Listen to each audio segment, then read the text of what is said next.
నమస్తే welcome to our channel. వాలంటీర్లను అడ్డం పెట్టుకొని అధికారాన్ని కైవసం చేసుకుందామనుకున్న జగన్కు ఉగాది సందర్భంగా చంద్రబాబు చేసిన అనౌన్స్మెంట్స్తో షాక్ తగిలింది. దీంతో మరొక కుట్ర కోణానికి తెరలేపింది. వాలంటీర్లతో రాజీనామాలు చేపించి వాళ్ళను ఎలక్షన్లో ప్రచారంలో వాడుకోవాలని చెప్పి ప్లాన్ అయితే వేసింది. దీనిలో భాగంగానే ఉమ్మడి కడప జిల్లాలో వాలంటీర్ల మీద ఒత్తిడి తీసుకొస్తున్నట్టు వార్తలు వస్తున్నాయి. అక్కడ ఓవరాల్గా 10,700 దాకా వాలంటీర్లు ఉంటే ఇప్పటికీ ఒత్తిడి వల్ల 575 మందే రాజీనామా చేసినట్టు వార్తలు అయితే వస్తున్నాయి. మరి ఎన్నికల్లో గెలుపొందడం కోసం ఇలా వాలంటీర్లతో రాజీనామాలు చేయించడం ఎంతవరకు కరెక్ట్?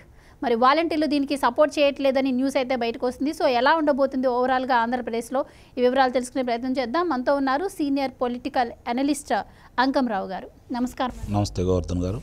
సో ఇప్పటికే మనం చూసాం వాలంటీర్ల రాజకీయం ఎంత నడిపించిందో వైసీపీ. చివరికి దానికి ఒక ఎండ్ కార్డు పడినట్టే ఉంది చంద్రబాబు అనౌన్స్మెంట్ తర్వాత. అయితే ఈ నేపథ్యంలో ఇంకా వైసీపీ ఒత్తిడి తీసుకొస్తుంది వాళ్ళ మీద. ఎట్లయినా సరే మీరు రాజీనామాలు చేసి మా ప్రచారానికి రండి అని చెప్పి ఒక గ్రూపుల్లో కూడా వాళ్ళ గ్రూప్స్ ఏవైతే ఉంటాయో వాటిల్లో మెసేజెస్ పంపిస్తుంది అని చెప్పి వార్తలు అయితే వస్తున్నాయి. ఎలా అంటే ఈసారి కూడా మన జగనే వస్తారు, అప్పుడు మీ ఫైల్ మీదే సంతకం పెడతారు అని చెప్పి. సో వాళ్ళైనా కూడా నమ్మట్లేదు, రాజీనామా చేయడానికి ఇష్టపడట్లేదు. సో ఎలా చూడొచ్చు అంటారు? ఇప్పుడు కడపలోనే మీరు చెప్పిన దాంట్లో 10,000 పైచిల్లరు ఉన్నారు. అందుట్లో సగం మంది కూడా ఈరోజు వాళ్ళ మాటలేని రాజీనామా చేయలేదు. మీరు చెప్తున్నటువంటి 5,000 మందిలో కూడా రాజీనామా స్వచ్ఛందంగా చేయలేదు. ఇది ఒకటి గుర్తుపెట్టుకోవాలి. ఇప్పుడు అదే ప్రచారం జరుగుతుంది, దాని మీదే చర్చలు జరుగుతున్నాయి. సహజంగా ఏంటంటే వాళ్ళకి మొన్నటిదాకా వాలంటరీ వ్యవస్థని చేతిలో పెట్టుకున్నారు. వాళ్ళకి రక్షణ వ్యవస్థ అందుబాటులో ఉంది, వాళ్ళు ఏది చెప్తే అది చేసింది. అధికారులు వాళ్ళ మాట విన్నారు, ఇష్టరాజ్యంగా చేసుకుంటూ వచ్చారు. వాటన్నిటికీ సంధానకర్తగా మాత్రం నిస్సందేహంగా వాలంటరీ వ్యవస్థ నిలిచింది. ఎందుకంటే ఎక్కడెక్కడ ఏమేమి జరుగుతుంది అని చెప్పి సమాచారం సేకరించి వాళ్ళకి అందిస్తుంది మాత్రం వాలంటరీ వ్యవస్థ. ఈరోజు చంద్రబాబు నాయుడు గారు మాట్లాడిన దానికి చూసుకుంటూ ఉంటే చాలామంది దాని మీద పెడార్థాలు కూడా తీస్తున్నారు. మొన్నటిదాకా విమర్శించారు కదా, ఇప్పుడు ఎందుకు వాళ్ళకి 10,000 రూపాయలు చేస్తామన్నారని చెప్పని. ఆయన ఈరోజు జరుగుతున్న విషయాలకి ఈరోజు వాలంటీర్లు అందరూ వ్యతిరేకంగా ఉన్నారు. ఎప్పుడైతే పదవులు వదులుకోకూడదు అనుకున్న వాళ్ళు ఎవరైతే ఉన్నారో వాళ్ళు చాలా వరకు వ్యతిరేకంగా ఉన్నారు. ఇప్పుడు వాళ్ళకి ఏంటంటే ఇది కనుక మనం స్వచ్ఛందంగా రాజీనామా చేసామనుకోండి, రేపు పొద్దున మళ్ళీ తీసుకుంటారో లేదనే నమ్మకం పోయి వాళ్ళు ఇంకా కొనసాగుతూ ఉన్నారనమాట. వీళ్ళు ఏమనుకుంటున్నారు, వాళ్ళు స్వచ్ఛందంగా వాళ్ళ చేత రాజీనామా చేయించాలి, లేకపోతే బలవంతంగా రాజీనామా చేయించేసి రేపు పోలింగ్ ఏజెంట్లుగా వాళ్ళని పెట్టాలి అనేది వాళ్ళ ఆలోచన. దానివల్ల వచ్చిన వాళ్ళని ప్రలోభం చేయొచ్చు. రెండోది వీళ్ళని చూసి అవతరాలు భయపడతారేమో, గుర్తిస్తారేమో, వాళ్ళ సైకిల్ చేయొచ్చు, ఇవన్నీ చేయొచ్చు అని వాళ్ళు అనుకుంటా ఉన్నారు. సహజంగానే ఒక్కొక్క దాంట్లో 3-4 వాళ్ళని నియమించుకుంటారు. అలాగే ప్రతిపక్షాలు కూడా వాళ్ళకు ఉన్నటువంటి ఇప్పుడు లోక్సభ, శాసనసభ 2 జరుగుతున్నాయి కాబట్టి అటు నుంచి కూడా వాళ్ళకి సభ్యులు ఉంటారు. అప్పుడు వీళ్ళు వాళ్ళు ఉండా కూడా వీళ్ళు ఆ 50 మందికి తెలుసు. ఇప్పుడు చాలామంది ఏమనుకుంటున్నారంటే ఒక 50 మందికి 150 ఓట్లు ఉంటాయి. 150 ఓట్లు ఉన్నాయి అనుకోండి, 150 నుంచి 4 కూర్చున్నా కూడా 600 ఓట్లు. సహజంగానే ఒక చిన్న చిన్న గ్రామాల తప్ప మిగిలిన సాట 1000 దాకా ఉంటాయి ఒక్కొక్క బూత్లో. ఆ పరిస్థితుల్లో సగం పైన వీళ్ళు తెలిసిన వాళ్ళు ఉంటారు కదా అనే ఉద్దేశంతో వైఎస్ఆర్సీపీ పార్టీ ఒక ప్రణాళిక రచించింది. దానికి అనుగుణంగానే వీళ్ళని మొట్టమొదటి ఎప్పుడో 4 రోజుల క్రితమే ఆయన ఈ 2 నెలలకి మీరు రాజీనామా చేయండి అని చెప్పన్నారు. చాలామందికి కూడా 10,000 రూపాయల డబ్బులు కూడా పంపించారని చెప్పి మనకు ఇస్తున్నటువంటి సమాచారం. అయినా సరే వాళ్ళు వింటలేదు. 2,63,000 మంది వాలంటరీ వ్యవస్థలో ఇప్పుడు కనీసం 60,000 మంది కూడా రాజీనామా చేయలేదు. రేపొద్దున చేస్తారని నమ్మకం లేదు. కాబట్టి ఇప్పుడు వాళ్ళకు ఒక రకమైన భయం అంటూ ఏర్పడింది. అది చంద్రబాబు నాయుడు గారు కూడా తిరిగి 10,000 రూపాయలు ఇస్తామన్నారు కాబట్టి, రాంగ్లోనే కొనసాగిస్తానని చెప్పాడు కాబట్టి, అట్లాగే ఎవరైతే పింఛన్దారులు ఉన్నారో, ఎవరైతే లబ్ధిదారులు ఉన్నారో వాళ్ళందరూ కూడా ఒక హామీ ఇస్తున్నారు కదా, ఒకవేళ ఇప్పుడు ఈ నెల అయిపోయినా కూడా వచ్చిన తర్వాత కలిపే ఇస్తామని చెప్పని. కాబట్టి ఆ భయం వాళ్ళకు కూడా లేకుండా పోయింది. వీళ్ళెన్ని విష ప్రచారాలు చేసినా కూడా ప్రజలు నమ్మే పరిస్థితి అయితే లేదు. కానీ ఇప్పుడు కూడా ఎందుకు వాలంటీర్ల గురించి వెంపర్లాడుతున్నారు అంటే, జనాల గుట్టుమట్లు ఎలా అయితే వాళ్ళ దగ్గర ఉన్నాయో ఈ నాయకుల గుట్టుమట్లు కూడా వాలంటీర్ల దగ్గర ఉన్నాయి. దీనికోసం భయపడుతున్నారు. ఇది గుర్తుపెట్టుకోవాలి. చాలామంది వాళ్ళని భయపెట్టి చేసుకుంటున్నారు. అది తెగేదాకా లాగారనుకోండి, అసలు ఎవరు ఎట్లా చేయమన్నారు, ఎవరెవరికి ఏమేమి సమాచారం ఇచ్చారని చెప్పి కనుక వాళ్ళు బయటకు వచ్చి కనుక చెప్తే ఇలా పరిస్థితి కుడితిలో పడ్డ ఎలికే. కాబట్టి ఆ రకమైన భయం కొద్దీ వాళ్ళని అట్లా చేస్తున్నారు, వాళ్ళని దూరంగా పెట్టాలని ప్రయత్నం చేస్తున్నారు.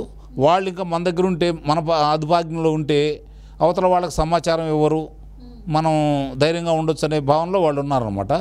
కానీ అటు ఉన్నా కూడా చాలామంది సహకరించే పరిస్థితి కనపట్టలేదు. ఎందుకంటే పరిస్థితి క్షేత్రస్థాయిలో ఎలా ఉందని వాళ్ళకి అర్థమైపోయింది కాబట్టి.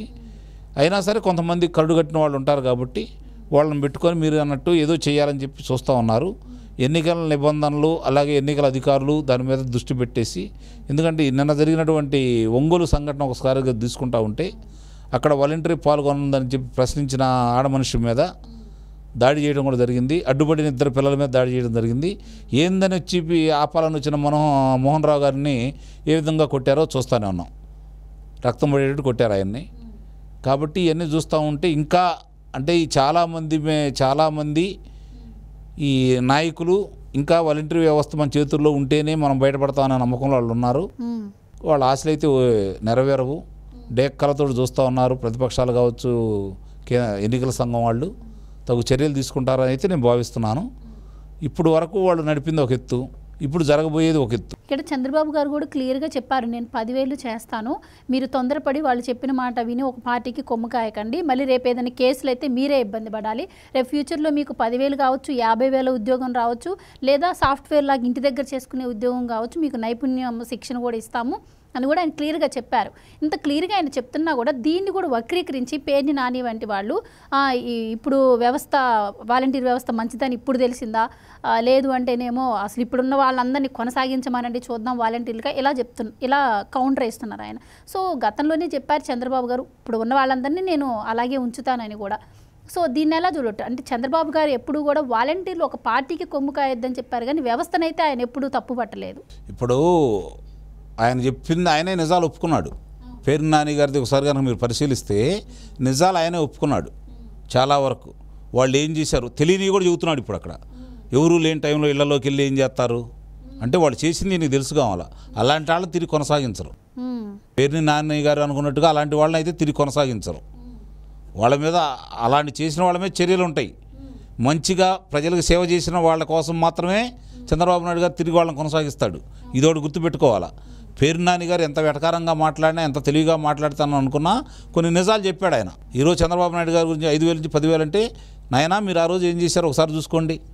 అంగన్వాడీ టీచర్లకు మీరు ఎంత ఇచ్చారు, కాంగ్రెస్ ప్రభుత్వం ఎంత ఇచ్చారు, తర్వాత చంద్రబాబు నాయుడు గారు ఇచ్చినప్పుడు పెంచారా లేదా, ఉద్యోగస్తులకు కావచ్చు ఏమైనా ఆయన చేసుకుంటూ వచ్చారు తప్ప మీరైతే కాదు కదా. సో ఈవెన్ వాలంటీర్లు కూడా చాలాసార్లు సమ్మె చేశారు, కాంట్రాక్టర్ ఉద్యోగులకు వచ్చింది కూడా మాకు రావట్లేదు. ఇప్పుడు మీరు 5,200 రూపాయలు మాత్రమే ఇస్తున్నారు. ఈ 4 సంవత్సరాల పైచిలుకు నుంచి వాళ్ళు మీకు సేవ చేస్తున్నా కూడా ఎలాంటి ఎదుగు బొదుగు లేదు వాళ్ళకి. కాదు కొంతమంది ఇందుట్లో చేతివాట ఉన్నవాళ్ళు సంపాదించుకున్నారు. మిగిలిన వాళ్ళ గ్రామాల్లో ఉండి ఏదో పర్లేదులే మనం బయటికి వెళ్ళకుండా ఇంటి పట్టున ఉంటున్నాము అని చెప్పని చేసుకుంటా ఉన్నారు. వాళ్ళ పనులు వాళ్ళు చేసుకుంటారు. ఇందులో చాలామంది కూలీ నాలికి వెళ్ళే వాళ్ళు ఉన్నారు. అవి 2 కలిసి వస్తాయి కదా అని చెప్పి వాళ్ళు చేసుకుంటున్నారు. కాబట్టి దాని గురించి ఏదో మీరే వ్యవస్థను తీసుకొచ్చారు, ఈ వ్యవస్థే భారతదేశంలో అత్యుత్తమ వ్యవస్థ, దీన్ని ఇంతకుముందు చంద్రబాబు నాయుడు గారు ఎగతాళి చేశారు అని చెప్పని మీరు ఎగతాళిగా మాట్లాడాల్సిన అవసరం లేదు. పేరు నాని గారు మీ పరిస్థితి ఏంటో మీకు తెలుసు, వీళ్ళ పరిస్థితి ఏంటో మీకు తెలుసు. వాళ్ళ మీద మొన్న మీరు ఏ విధంగా మాట్లాడారు అన్నీ బయటకు వచ్చినాయి, అన్నీ చూస్తూ ఉంటారు. ఈరోజు మీరేదో చెప్పినందువల్ల మీరేదో వాళ్ళ కోసమే మీరు పోరాడుతున్నట్టు మీరు భావించొద్దు. తప్పు చేసిన వాళ్ళని తొలగిస్తారు, మంచి చేసిన వాళ్ళని కొనసాగిస్తారు, వాళ్ళకి శిక్షణ ఇస్తారు. చదువుకున్న ఉద్యోగాలను బట్టి ఆ శిక్షణ బట్టి వాళ్ళు తగు విధంగా ఆయన తీసుకొస్తారన్న 20 లక్షల మంది ఉద్యోగాల్లో వాళ్ళవి కూడా ఉంటాయి. ఆ హామీ ఆయన ఇస్తున్నారు. అండ్ ఇంకొక విషయం అండి, గతంలో జగన్ ప్రభుత్వం వచ్చినప్పుడు చెప్పిన విషయం ఏంటంటే 10 సంవత్సరాలు వాలంటీర్లు అసలు భయపడాల్సిన అవసరం లేదు, నేను భరోసా ఇస్తున్నానని చెప్పి గతంలో చెప్పారు ఆయన.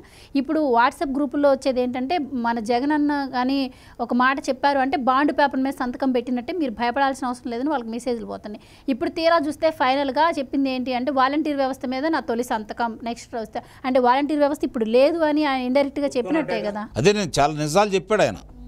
వాళ్ళు చేస్తున్నటువంటి చాలా అక్రమాలకు సంబంధించి నిజాలు చెప్పాడు ఆయన.